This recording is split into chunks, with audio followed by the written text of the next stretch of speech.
Policy formulation, objectives, options, and proposals. Hello everyone. Welcome back to our policy series. Today, we're going to delve into the heart of policy formulation, developing policy objectives and options, selecting policy options, and drafting policy proposals. We'll be drawing on practical examples from the field of social and economic development, particularly in the public sector of Ghana and other African nations. So, let's get started. The first step in policy formulation is developing policy objectives and options. Objectives define what the policy aims to achieve, while options represent different ways to achieve these objectives. For instance, if the objective is to reduce unemployment in Ghana, options might include investing in vocational training, promoting entrepreneurship, or incentivizing businesses to hire more workers. Once policy options have been identified, the next step is to select the most appropriate ones. This involves considering various criteria, such as the effectiveness of each option in achieving the policy objectives, the cost of implementation, the feasibility of the option, and its potential impact on different groups in society. After selecting the most suitable policy options, the next step is to draft policy proposals. These proposals outline the policy objectives, the selected options, and the rationale for their selection. They also provide details on how the policy will be implemented and evaluated. Let's look at a real-world example. In Ghana, the government identified the need to diversify its export base as a key policy objective. Various options were considered, including promoting non-traditional exports, improving the quality of traditional exports, and negotiating better trade deals.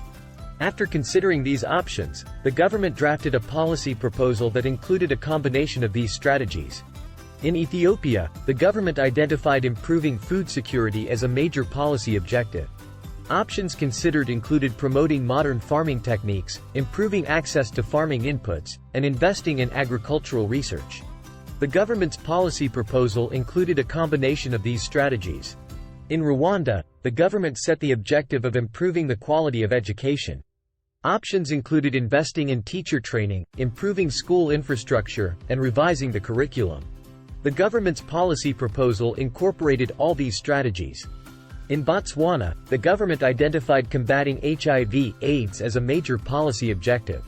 Options considered included promoting condom use, providing antiretroviral therapy, and improving health education.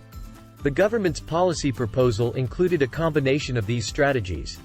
In conclusion, policy formulation involves developing policy objectives and options, selecting the most suitable options based on various criteria, and drafting policy proposals. By following this process, we can create effective policies that drive social and economic development. As we wrap up, I'd like to leave you with some questions for reflection. Can you think of a policy objective that is relevant to your community? What are some policy options that could achieve this objective? What criteria would you consider in selecting policy options? Can you identify a policy in your country that was effectively formulated? What are some challenges in policy formulation in developing countries? How can we ensure that policy formulation is inclusive and considers the needs of all stakeholders? How can we ensure that policy proposals are effectively implemented and evaluated? Feel free to share your thoughts in the comments section. I look forward to reading your insights. Thank you for joining me today. If you found this video helpful, please give it a thumbs up, share it with your friends, and subscribe to the channel for more insightful discussions on policy and development. Remember, your engagement helps us reach more people and make a bigger impact. Until next time, stay curious, stay informed, and keep making a difference. This is Felix Larry Esilfi, signing off. Subscribe, like, and share. Credits goes to Policy Frontiers channel, your premier YouTube educator.